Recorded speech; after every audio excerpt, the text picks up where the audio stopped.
Good morning guys. আশা কৰো আপোনালোক সকলোৱে ভালে আছে আৰু মোৰ যেটো বাৰ্থডে আছিল বাৰ্থডে হৈ গল তো চাওকচোন কি ললো নললো আৰু মোৰ বাৰ্থডে কাৰণে মোৰ নিজৰ উপাৰ্জনৰ পৰা একেবাৰে কম দামত লৈছিলো মই দুযোৰ কাপোৰ কৰ পৰা লৈছিলো জানানে এই দুযোৰ কাপোৰ লৈছিলো মই ফ্লিপকাৰ্টৰ পৰা তো চাওকচোন খুলি পেলাই কেনেকুৱা আৰু এইযোৰ হৈছে নেভি ব্লু কক বা ৰয়েল ব্লু কক মানে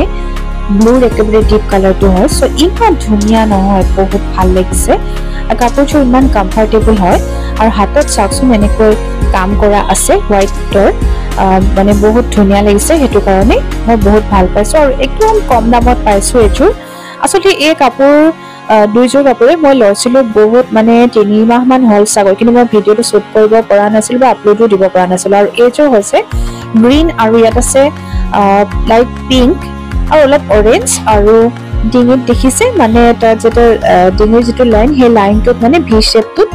এটো আপোনাৰ হোৱাইট এনেকে হেৰি কৰ্নাৰত লগাই দিয়া হৈছে ইমান ধুনীয়া লাগিছে আৰু এযোৰ অকনমান মানে লুজ হৈছে যেহেতু মই অলপ পাকত থাকোতে লৈছিলো অকনমান সাগৰ আৰু ৱেট লুজ হৈছে নাজানো যি নহওক বাৰু সঁচাই খুব ভাল মানে এটা এফৰ্ডেবল প্ৰাইসত মই দুযোৰ কাপোৰ পাইছো আৰু এই দুযোৰ মই কৈছো মই ফ্লিপকাৰ্টৰ পৰা লৈছো আৰু যিসকলেটো গম পাইছে লৈছে তেওঁলোকে মানে লৈছে আৰু যিসকলে লোৱা নাই কৈছো সঁচাকে আপোনালোকে ল'ব কাপোৰ কিছু সঁচাই বহুত ভাল কটনৰ হয় মানে পিয়ৰ কটন সো মই ভাবিলো অকনমান শেয়াৰ কৰি দিও এনেকুৱা কাপোৰ ল'বলৈ যদি আপোনালোকে ইচ্ছা কৰিছে তেতিয়া হলে আপোনালোকে সোনকালে লৈ ল'ব পাৰে তো আজিলৈ আহোঁতে বা